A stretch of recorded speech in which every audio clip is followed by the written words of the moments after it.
The cold water stung like needles, but Jason didn't hesitate. He dove headfirst into the river as screams echoed from the nearby boardwalk. A woman's pale hand flailed above the surface before disappearing. His co-workers shouted behind him, "Don't! Do it, man. You'll get fired." But Jason didn't care. He just swam. Moments later, he dragged her to shore, breathless and soaked, unaware that the woman clinging to his chest was worth billions and about to change his life forever. Jason Miller didn't plan to be a hero. He was just a struggling single dad, running late again. His boss, Pete Hannigan, had already threatened to dock his pay twice this month. Jason worked maintenance at a riverfront resort in Savannah, Georgia, doing everything from unclogging toilets to mopping up drunken messes. He didn't complain. He couldn't afford to. That Friday evening, Jason was hurrying across the boardwalk with a tool bag in one hand and a cold coffee in the other. His 5-year-old son, Wyatt, was waiting with the babysitter, and he still had one more clogged sink to fix before he could clock out. That's when he heard the scream. At first it blended into the general buzz of happy hour laughter, clinking glasses, and the hum of boats. But then came the shouting. "She fell in! Somebody help her!" Jason dropped everything. His boots pounded the planks of the boardwalk. He pushed through a ring of stunned tourists. That's when he saw her, dark hair floating like seaweed, eyes wide with terror. Her fingers scraped the dock edge before slipping away. He didn't hesitate. Jason stripped off his jacket, tossed his phone, and leaped. The shock of the cold knocked the air out of his lungs. The current was strong. The woman was heavier than he expected, clothing soaked, panicked, dragging him down as she gasped and flailed. But he held on, kicking furiously, wrapping one arm around her waist and paddling toward a mooring post. Someone threw a rope. He caught it with frozen fingers and clung tight as a couple of men hauled them in. The woman collapsed on the dock, coughing. Jason rolled over, drenched and heaving, and that's when he heard the familiar growl of boots. "Pete Hannigan!" "Jesus Christ, Miller!" Pete barked, his paunch straining against his polo. "You just walked off the job. You think this is a damn action movie. You're done, fired. Get the hell off my property." Jason blinked, still dazed, water running from his hair and jacket. She was drowning. Pete stepped forward, jabbing a finger in Jason's face. "I don't care if she was a damn mermaid. You're replaceable. You disappear mid-shift, you're done. You don't think people fake stuff like this for insurance scams?" The woman, barefoot, coughing mascara, streaked, tried to sit up. "Wait, he saved me." "I don't care if he saved the damn Pope," Pete snapped. "This is a business, and I don't run it on charity." The crowd murmured in disbelief, some filming, others protesting. But Pete didn't care. He yanked Jason's name badge off his vest and threw it into the river. Jason stared at it as it sank, one more thing slipping away. The woman looked at him, her gaze trembling, but she said nothing. He walked away, dripping and fired, but what Jason didn't know was who that woman really was, or what she'd do next. Jason spent the rest of that night in silence. He didn't tell Wyatt what had happened. The boy was too young to understand the weight of words, like fired or final notice or eviction. Instead, Jason tucked him in, read from the same tattered copy of Goodnight Moon, and kissed his forehead like he always did. But once the bedroom, Doctor clicked shut, the weight crushed him. He sat on the floor with his back to the kitchen cabinets, soaking wet clothes replaced with old sweats. A single light buzzed overhead. His phone lay dark and silent on the counter. No job, no savings. Rent due in 5 days, and all because he jumped. He had no regrets, none. He would do it again. But the world didn't reward kindness, not in his experience, until the knock. It came just past noon the next day. Jason had barely slept. He stood over the sink, scrubbing burnt eggs off a pan, when it echoed again. 3 slow, sharp knocks. He wiped his hands on his shirt, looked through the peephole, and froze. It was her, the woman from the river. Only She didn't look the same. No wet hair or smeared makeup, no gasping panic. Now she stood tall in a perfectly tailored navy trench coat, her glossy brown hair tucked neatly behind her ears. Behind her, a sleek black Mercedes idled at the curb. Jason slowly opened the door. "Hi," she said softly. "I hope I'm not intruding." He blinked. Are you okay?" "I'm better, thanks to you." She looked down for a moment, then met his eyes again. "May I come in?" Jason hesitated. He glanced at the toy cars on the floor, the half-fixed cabinet door hanging sideways on a loose hinge. But then he stepped aside. She walked in like she was stepping into a world she'd never known, eyes scanning the cracked wallpaper, the outdated linoleum, the baby monitor still blinking on the counter. "You really live here," she murmured. He frowned. "Yeah. Why?" She turned to face him. "Because yesterday I thought you were just another worker, someone disposable, someone I'd never see again. But then I Googled you. Jason Miller, single dad. 4 years at the Marina Resort, no complaints, not even one late payroll log. And then I saw your termination posted online. Just like that, for saving a stranger." He rubbed the back of his neck. "It's fine. I've been through worse." "No," she said firmly. "It's not fine. I don't even know your son's name, but last night I couldn't sleep. I kept thinking about your eyes when you pulled me out. You weren't scared for yourself. You were scared for me, and that doesn't happen often. Not in my world." Jason studied her. "Who are you?" She smiled faintly. "Elizabeth Calder, CEO of Calder Dynamics. You probably haven't heard of it unless you read Forbes." Jason went pale. He had heard of it. She was the Calder, the one who made headlines when she turned her late father's shipping empire into a tech-backed logistics giant. She wasn't just rich, she was powerful, and she was standing in his kitchen. She reached into her bag and pulled out a crisp white envelope. "What's that?" "A job offer. Actually, more than that. A new life offer." He didn't take it. "Why?" She stepped closer. "Because nobody jumped in after me but you. Because when I screamed, everyone froze, and you moved. And because the world needs more people like you in charge of things, not at the bottom mopping floors." Jason's breath caught. "I'm just a mechanic." "You're not just anything." She handed him the envelope. "Read it, and don't say no yet." Inside was a letterhead with her signature. Full-time logistics coordinator, 6-figure salary, benefits, housing assistance. Jason's hand trembled. "Why are you doing this?" he asked, voice cracking. She looked at him for a long moment, then quietly said, "Because if someone had done it for my father when he was drowning, in a very different way, he might still be alive." He didn't know what to say. Elizabeth looked around once more, then down the hallway where a small voice suddenly called out, "Daddy!" Jason turned. "It's okay, buddy. Just someone from work." Elizabeth's eyes softened. "He's lucky. You know that?" Jason looked at her, jaw clenched against the sudden flood of emotion. "You saved my life, Jason," she said, moving toward the door. "Now I want to return the favor. I'll be back tomorrow, with everything you need to say yes." And then she left. Jason stood alone, holding the envelope like it might vanish. What he didn't know, that offer was just the beginning, and not everyone would be happy about it. The next morning, Jason stood on his porch like a man who wasn't sure whether to hope or to hide. Elizabeth's car pulled up again, sleek, dark, and impossibly out of place in his working-class neighborhood. But this time, she wasn't alone. A second SUV followed behind her, and out stepped 2 sharply dressed men carrying folders. Lawyers, assistants, he couldn't tell. Wyatt peeked through the curtains behind him, his little face curious. Jason stepped off the porch. "You brought backup." Elizabeth gave a soft laugh. "I brought logistics." They sat inside.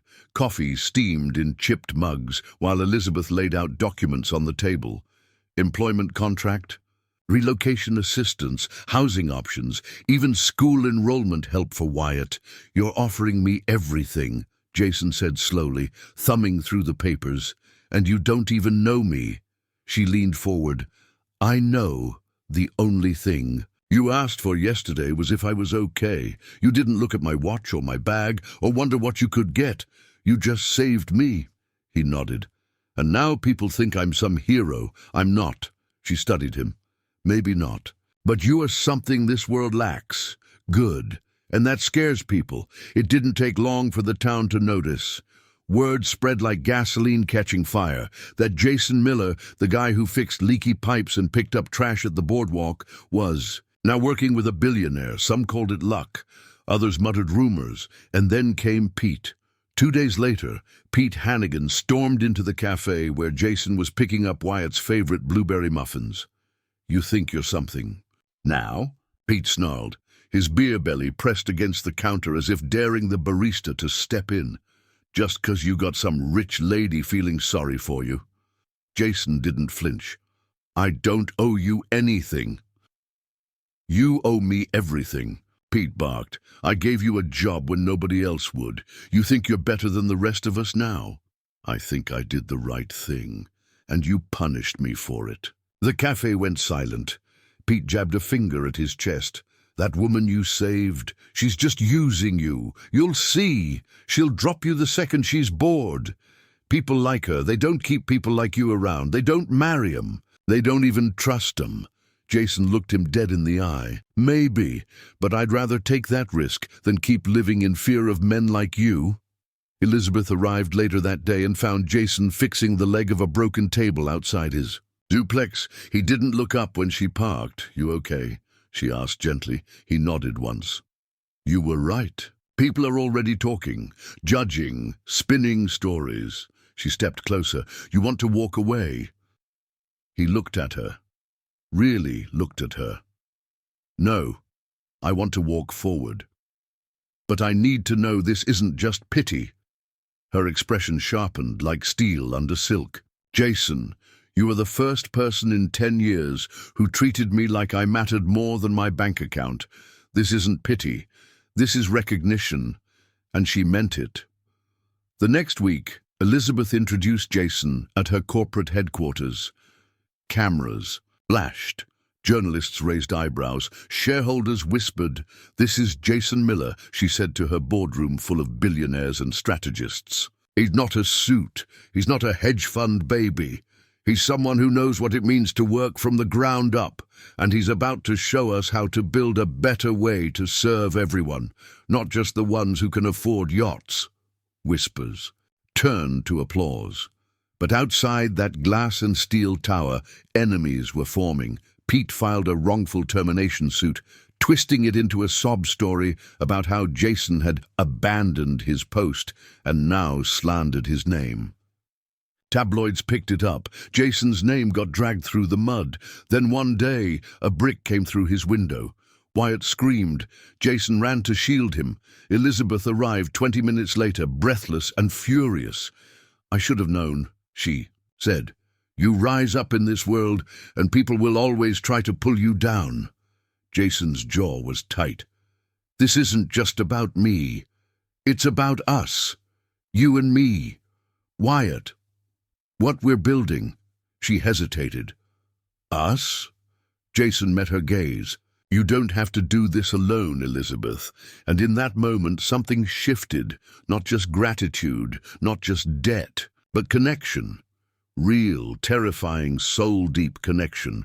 What neither of them knew, what no one could see yet, was that someone from Elizabeth's past had just stepped out of the shadows, and he wasn't thrilled about her saving anyone but herself.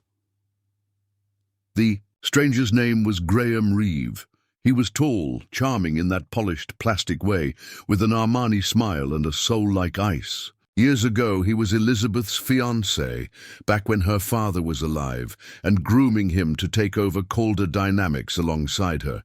But when the old man passed and Elizabeth assumed control, Graham's true colors bled through like rot under white paint.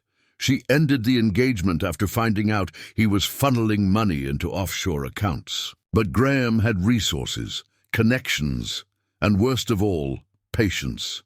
Now, seeing Elizabeth on the front pages again, smiling next to a working-class stranger, it lit something dark inside him. He didn't care that Jason Miller had saved her life. He didn't care that a child was involved. He only saw power slipping from his grasp, and he wanted it back. It started with whispers. Shareholders suddenly received anonymous emails claiming Elizabeth was mentally unstable, that she was transferring decision-making to a man with no formal education and a history of debt.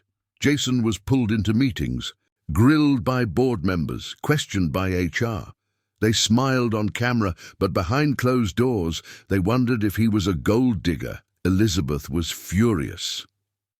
"This isn't just prejudice," she snapped one night, pacing across Jason's small but clean new apartment.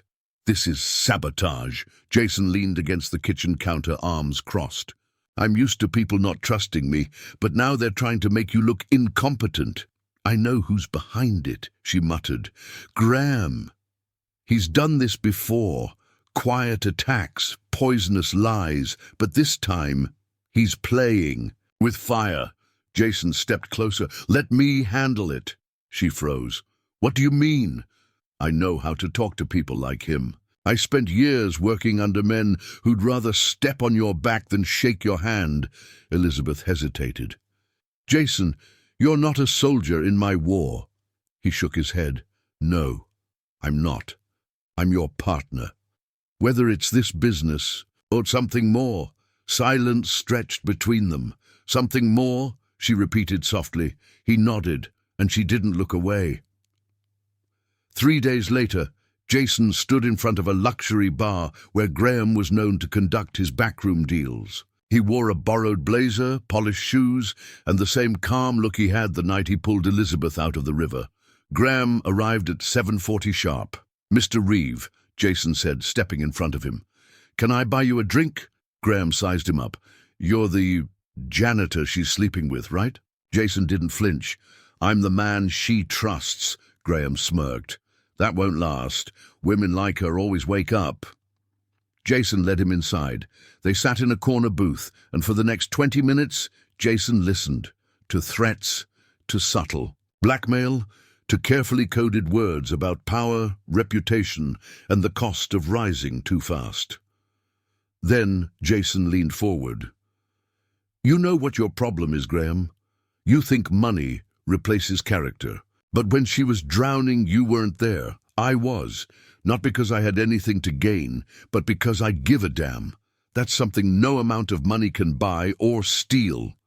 Graham's smile faltered. Jason continued, voice low and sharp. "Try to hurt her again, and I'll do more than talk." Graham stood, teeth clenched. "This isn't over." Jason's reply was simple. "No, it's just beginning." The next week, Jason launched his first project, an internal reform at Calder Dynamics. He personally interviewed every worker on the factory floor, janitors, security guards, part-time maintenance staff. He introduced safety reforms, wage increases, and anonymous reporting systems. It wasn't flashy, but it was real.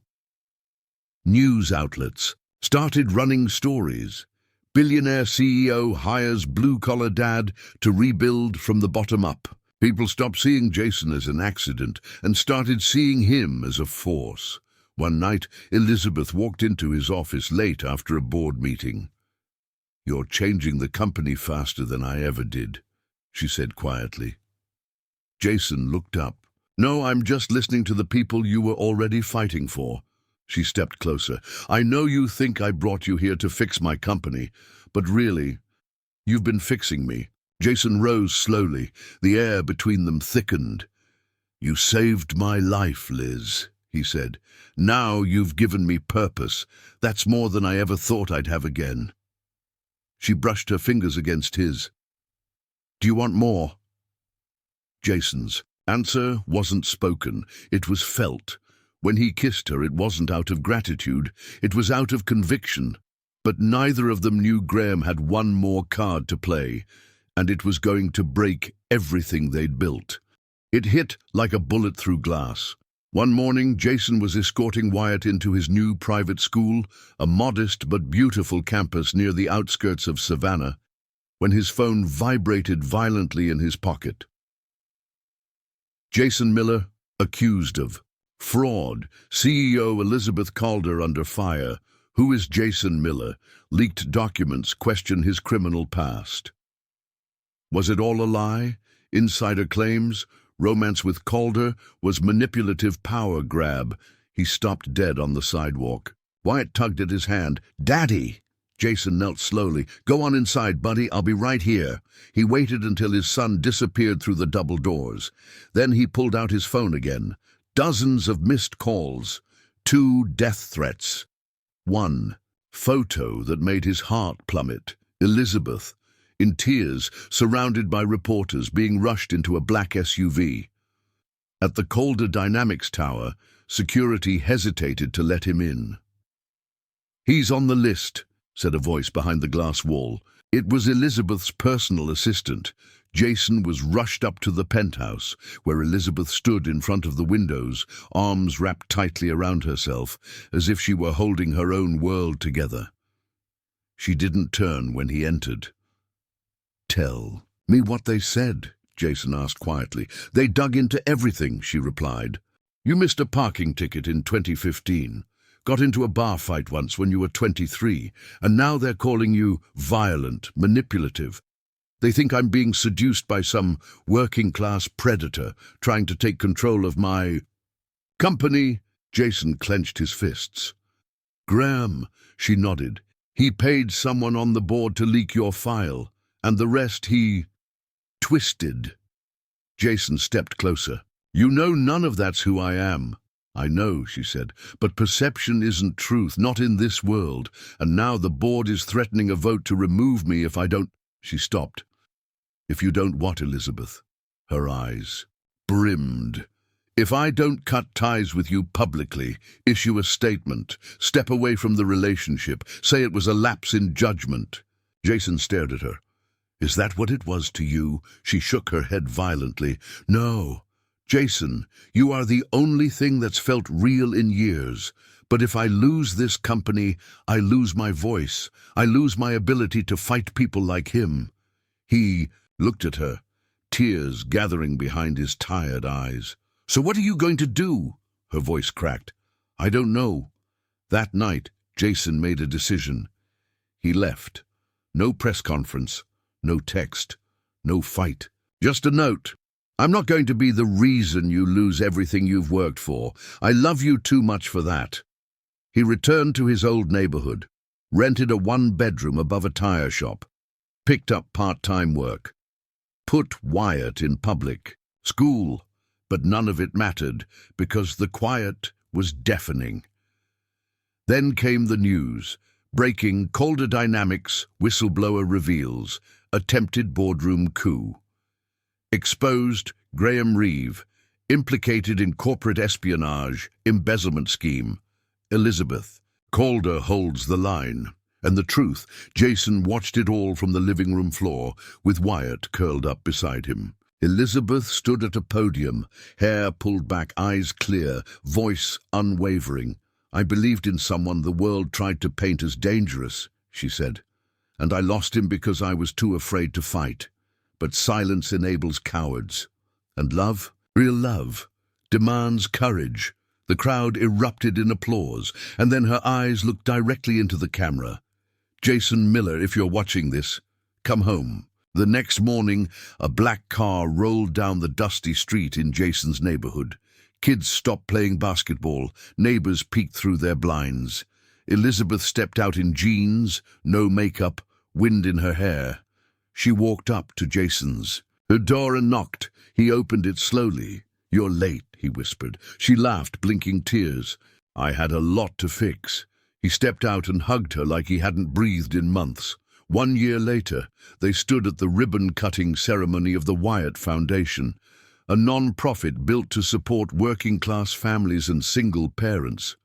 Jason was its first director. Elizabeth was its first major donor.